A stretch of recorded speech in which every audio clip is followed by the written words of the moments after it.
Welcome back everyone to another episode of the Doom Remake series, and in this video we are going to load some sector data in order to make our line depth rendering a bit better with floor and ceiling heights and all of that stuff.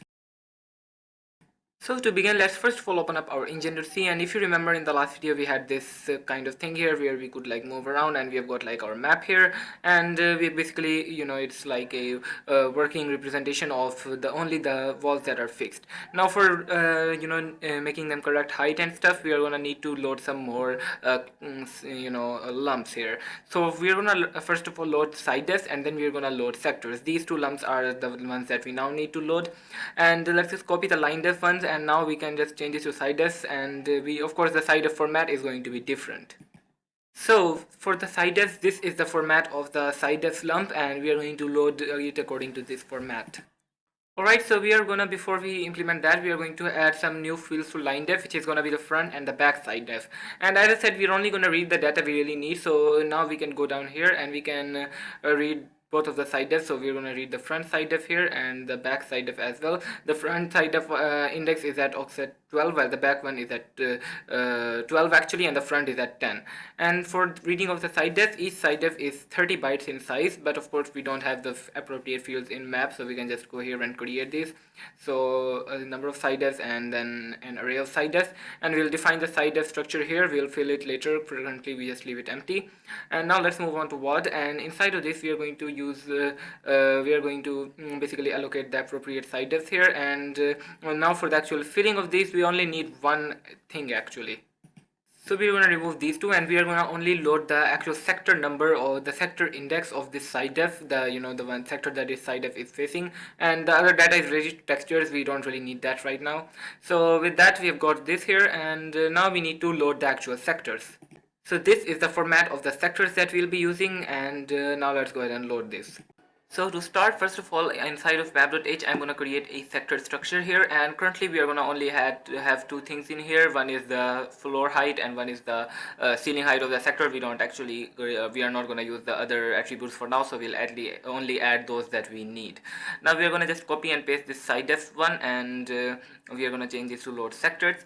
And well, if I go down here, I'm going to just go ahead inside of map.h and add a sectors array here as well, so number of sectors along with the actual sectors, and now let's go under what.c, and for loading these we'll of course now use the number of sectors, and each sector is actually 28 bytes long, and well, we actually need to change the comments here as well, for the sidedef, and we're going to change this here as well, so each sector is 28 bytes.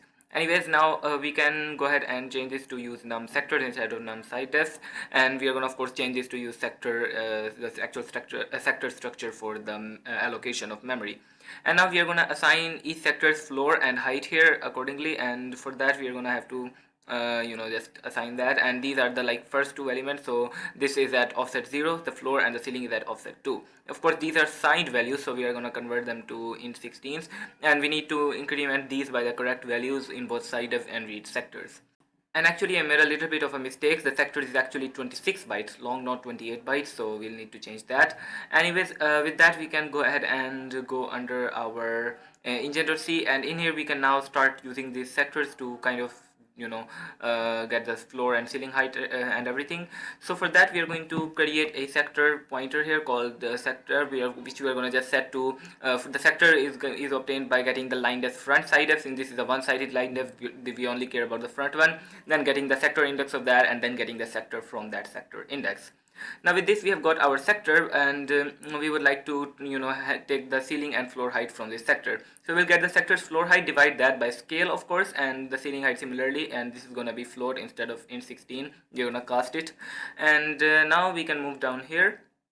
And for the location we are going to move it on floor because we've got our origin at bottom left, and we are also going to calculate the height here, and this size, it makes more sense to call this length instead of size, and we are going to calculate height as well, which is going to be our ceiling minus floor basically.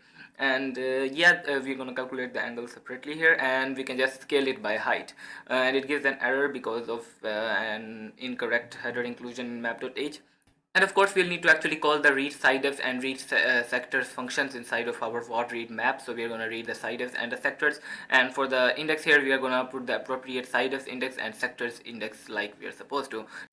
One more thing is that we need to make sure that we put the offset here correctly when we are reading the sidedef, and now you can see that we get our heights and floors and ceilings are correct, and we get the stair structures and everything else kind of working here, and it looks quite good. And because of a lack of floors, it's kind of hard to make out the shape of the map, but well, it does seem to work, and you can see that we are loading our everything correctly here. Of course, the portal walls are not included here yet, but we'll add those as well later.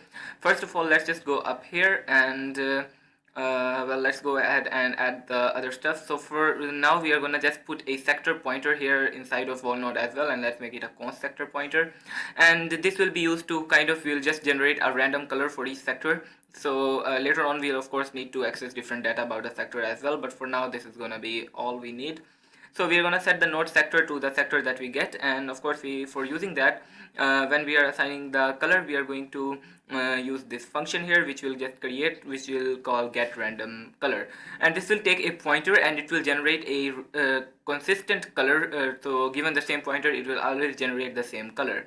The way we'll do that is by calling srand. By using this pointer, we'll convert it to uint ptr underscore t, which means the actual pointer integer type, and we are going to return a vec3 by just calling rand here. And since we are seeding the random number with this pointer that we are accessing, that means that it will always work correctly. So we can just go ahead and put all of the data here like that, and it should generate a random color, and for each sector it should generate the same color. So anyways, we're going to add the function prototype up here, and now we are gonna go down here, and we should be able to use this to kind of get a color.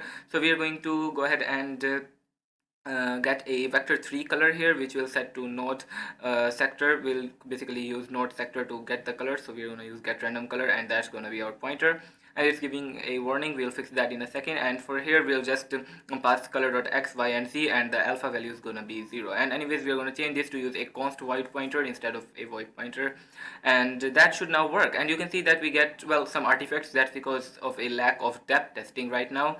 So we are going to go here and we are going to use gl enable and enable the depth test in OpenGL, and now you can see we get even more artifacts. That's because inside of render.c we need to go under render clear, and we need to clear the depth buffer here as well. And it would make more sense to have this depth test be inside of the renderer, inside of the engine, and we'll add that here, and yeah, that should make it work. So you can see now our walls are a different color, and the walls that belong to the same sector are the same color. So yeah, that's pretty cool, I guess. Anyways guys, I'm going to end this video here. I'll see you in the next one, in which we are going to work on the portal wall, so that we have got all of our wall rendering complete. So that's going to be pretty awesome, so stay tuned for that. I'll see you in the next one. Make sure to like and subscribe as well, and share this video with other people, and bye.